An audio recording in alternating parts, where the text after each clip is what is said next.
स्वनाथ के विषय को अंजाम देने के लिए हम सब प्रेरित हुए, अलग अलग हिस्सों से आए हुए हम सब कार्यकर्तागण हैं जो इसको अंजाम देने जा रहे हैं। लेकिन उसके लिए ये तपोभूमि, ये कितना महत्वपूर्ण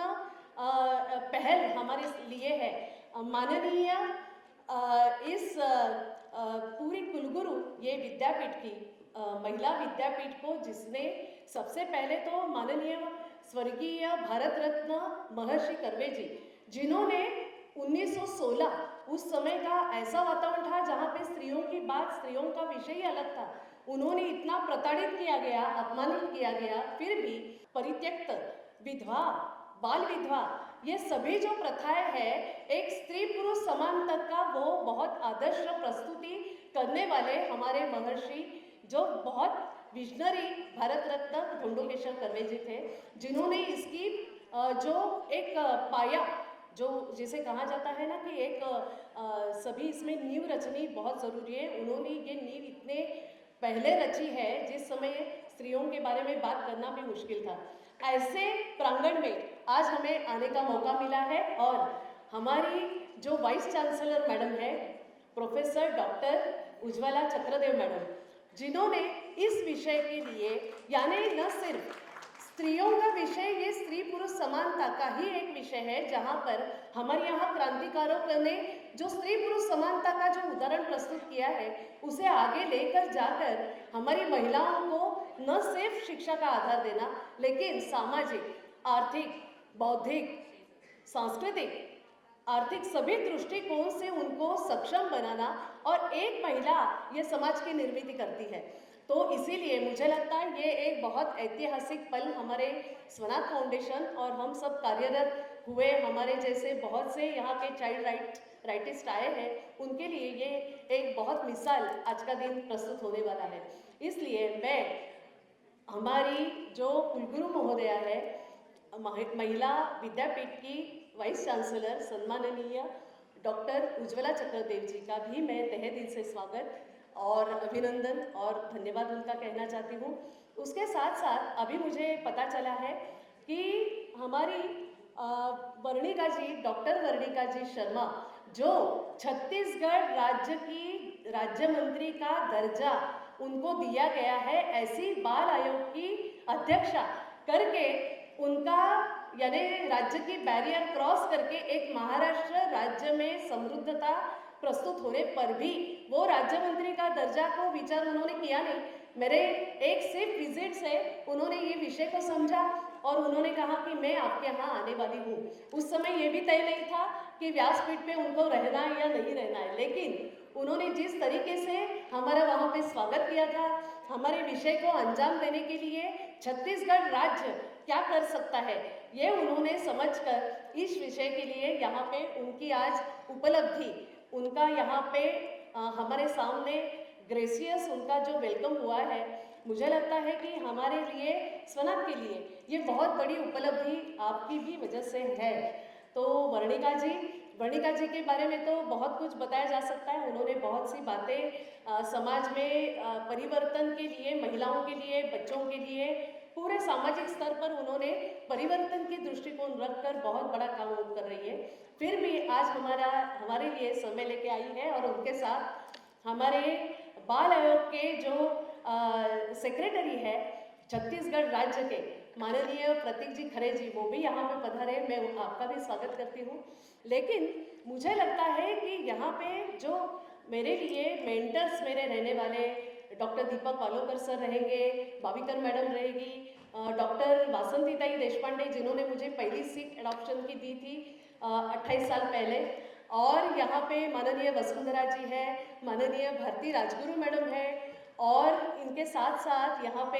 डॉक्टर सुभाष भोसले जी है, डॉक्टर अतुल खराटे जी भी आए जो अडानी जो oil tank private limited company है उनके COO है, उनकी पत्नी भी यहाँ पे विराजमान है। हमारी मेरी PhD की गाइड प्रोफेसर डॉक्टर निशा वाघमरे मैडम पधारी है। उसके साथ साथ उत्तराखंड रहेगा, छत्तीसगढ़ रहेगा, दिल्ली है, उसके साथ साथ है हमारा झारखंड, हमारा राजस्थान, जहाँ से हमारे प्रोग्राम ऑफिसर वहाँ के सारा के संबंध में काम करने वाले और बहुत कमाल का काम करने वाले माननीय मनीष जी शर्मा जी भी यहाँ पे आए हैं। उत्तराखंड से हमारे CWC यानी चाइल्ड वेलफेयर कमेटी के हमारे दिनेश शर्मा जी, उनकी पत्नी रंजना शर्मा जी जो पिछले 5 साल से हमसे जुड़े हैं, स्वनाथ की कमेटी वो उत्तराखंड में चला रहे। ऐसे लोग आज कितना नाम मैं लूँ, यहाँ पे डॉक्टर नीलिमा मेहता जी है जिन्होंने यहाँ पे पायनियर ही वो मानी जाती है महाराष्ट्र राज्य की और देश की। जहाँ पर विषय पता नहीं था उस समय उन्होंने फॉस्टरिंग की नींव यहाँ इस राज्य से रखी है और पूरे देश भर में उसकी चर्चा हुई और मुझे लगता है इंटरनेशनल लेवल पर भी वो ये विषय को लेके गई है। इसके साथ साथ डॉक्टर जगन्नाथ पति जी, जिनका नाम मैंने पहले ही लेना चाहिए था, वो डॉक्टर जगन्नाथ पति जी जिन्होंने कारा यानी सेंट्रल एडॉप्शन रिसोर्स अथॉरिटी, जिन्होंने इसका पूरा ढांचा ही बनाया है और NCPCR के एडवाइजरी कमेटी के और रजिस्ट्रार होने के स्वरूप में उन्होंने उनका इतना बड़ा योगदान इस देश के लिए दिया है कि इंटरनेशनल लेवल पर भी इसकी चर्चा उन्होंने ही जाके की है। इसलिए हमारा इंटरनेशनल लेवल पर भारत देश क्या सोचता है, हमारी संस्कृति की विरासत क्या है, इसके बारे में ये सब लोग कार्यरत है बहुत सालों से और मुझे बहुत फक्र और बहुत बड़ी पहल आज इस उपलक्ष्य में लग रही है। अभी जाते हैं स्वनाथ की ओर। आपने जो आज यहाँ पे संकल्पना का गीत आपने सुना है, यही हमारे है भगवान श्री कृष्ण। भगवान श्री कृष्ण जो हमारे यहाँ पे प्रतीक है, जो जब देवकी और वसुदेव कठिन परिस्थिति में थे और बच्चे की सुरक्षितता कितनी इम्पोर्टेंट है, उसको संस्कार मिलना, उसका विकास होना, उसको तहे दिल से उसको सभी आधारों में सुरक्षितता और उसकी केयर देखना कितना जरूरी था उस समय। और उसी समय वसुदेव जी को लगा कि यमुना पार करके जाऊंगा तो ही नंद और यशोदा मुझे मिलेंगे, जहाँ पे मेरा बच्चा सुरक्षित रहेगा, उसको संस्कार भी मिलेंगे, उसको प्रेम, माया, जिव्हाड़ा, आपुलकी जिसे मराठी में कहते हैं वो भी मिलेगा, लेकिन उसके साथ साथ उसको पनिशमेंट भी, उसका क्या अर्थ है, उसका जो माँ जब रहती है ना, जो मातृत्व से भरी हुई रहती है और वो बच्चे को सिर्फ लाड प्यार नहीं करती, उसके साथ साथ उसको धाक भी देती है, उसको डांटती भी है कि क्या करना है क्या नहीं करना है। और यही सीख सभी बच्चों को ज़रूरत होती है और इसीलिए हमें लगता है कि हमारे अनाथ बच्चे, हमारे परित्यक्त बच्चे ये इससे दूर है। संस्था का आधार ये शेवट लास्ट रिसोर्ट ये कानून ने बताया है, लेकिन उसे यदि सेकंड आधार देना हो, क्योंकि मम्मी पापा बच्चों के लिए पहले होने चाहिए, जो जन्मदाता माँ पिता बोलते हैं वो उनके साथ पहले रहने चाहिए। यदि नहीं तो जो रिश्तेदार हैं वो आगे बढ़ के किनशिप का आधार देकर फॉस्टरिंग हो सकता है, एडॉप्शन हो सकता है और एडॉप्शन के बाद में आता है वो फॉस्टर केयर सर्विसेज का आधार है, जहाँ पर हमारा भगवान श्री कृष्ण जैसे यशोदानंद के घर पला बड़ा, संस्कारित हुआ, उसका विकास इतना कमाल का हुआ कि यहाँ पे आपने देखा कि बड़े से बड़े कालिया मर्दन का भी उसने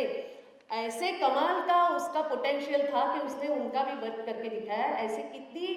कथाएं हम सुनते आए हैं। ऐसे भगवान श्री कृष्ण ने हमें जाते जाते मुझे लगता है ये हमारे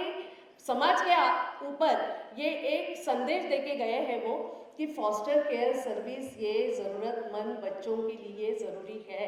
हर बच्चे को परिवार ये मिलना ये मूलभूत आधार, मूलभूत हक, मूलभूत अधिकार ये बच्चों का है और वो उन्हें मिलना चाहिए। और इसीलिए स्वनाथ फाउंडेशन ये पिछले 7 साल से हमारा प्रवास, हमारी ट्रैवल शुरू है, जहाँ पर 18 राज्यों का प्रवास करने के बाद ये बात समझ में ज़रूर आई कि मेघना जी जैसे नेतृत्व, कुशल नेतृत्व हमारे पास है, संवेदनशीलता हमारे पास है। माननीय जो यहाँ की वाइस चांसलर वो एकेडमिक दृष्टिकोण से देखेंगे तो उनका कुलगुरु का हैसियत से उन्होंने ये विषय को समझना भी जरूरी है और वो समझती है। ऐसे कई लोग हमारे देश में वाइस चांसलर के रूप में अपना अपना योगदान दे रहे हैं। यानी कोई भी विषय को यदि सोचना हो तो राजकीय दृष्टिकोण लेकर, उसको प्रशासकीय दृष्टिकोण से, उसे विद्यापीठ यानी एकेडमिक दृष्टि से, उसे सामाजिक दृष्टि से, यह सभी दृष्टिकोण ये ज़रूरी है। और हमारे देश की संस्कृति ये सांस्कृतिक योगदान भी बहुत ज़रूरी होता है, जहाँ पे भगवान श्री कृष्ण की मिसाल है। और स्वनाथ फाउंडेशन ये इसीलिए देश भर में ये विषय के लिए हम कटिबद्ध हुए हैं और हम कार्य को हर बच्चे को परिवार, हर अनाथ बच्चे को परिवार, ये मिशन चला रहे। और इसी वजह से ये सभी जो बातें हैं जो 18 राज्यों में जाने के बाद समझ में आ गई कि छत्तीसगढ़ राज्य अच्छा काम कर रहा है, राजस्थान में अच्छा काम हो रहा है। हमारी जो मेरी फ्रेंड यहाँ पे आई है सुजाता नायक जी, जो बाल आयोग की सदस्य है भुवनेश्वर से, उड़ीसा राज्य से, वो यहाँ पे सिर्फ ये विषय के लिए पधारी है और बहुत व्यस्तता में उन्होंने मेरे विषय को समझा, सम्मान दिया और आ गई है। लेकिन उड़ीसा राज्य में भी इसका प्रयोग हो रहा है। ऐसे अनेक राज्य हैं जहाँ पे ये विषय की चर्चा हो रही है, सक्सेसफुल स्टोरीज बनती जा रही है, तो इसे हमें समझना पड़ेगा, इसकी पहल करनी पड़ेगी। और इसीलिए ये राष्ट्रीय परिषद का आयोजन किया गया है, जहाँ पे हम बात कर रहे हैं national Indian scenario of alternative care services for children. और इसमें हमारा एरिया जो है वो फोकस रहेगा फॉस्टर केयर सर्विस पर, जहाँ पे हम डिटेलिंग में चर्चा करने वाली है, जहाँ पे हम इसको कानून के तहत जानने वाले हैं, लीगल फ्रेमवर्क क्या होता है, पॉलिसी क्या होती है और इसका साइकोलॉजिकल वेलबींग क्या है, बच्चों के लाइफ में ममता भरा आंचल और प्यार, इसकी अहमियत क्या है, ये हम समझना चाहते हैं। ये सभी अलग अलग से सेशन के माध्यम से ये विषय को हम यहाँ पे समझने वाले हैं। और मेघना जी, मुझे लगता है कि आज का दिन ये हमारे लिए एक हिस्टोरिकल मोमेंट होने जा रहा है और आप सभी, हम सभी इसके साक्षीदार बन रहे हैं। बहुत बहुत धन्यवाद आप सभी का। फिर से एक बार स्वनाथ फाउंडेशन की ओर से मैं आप सभी का स्वागत करती हूँ। नमस्कार।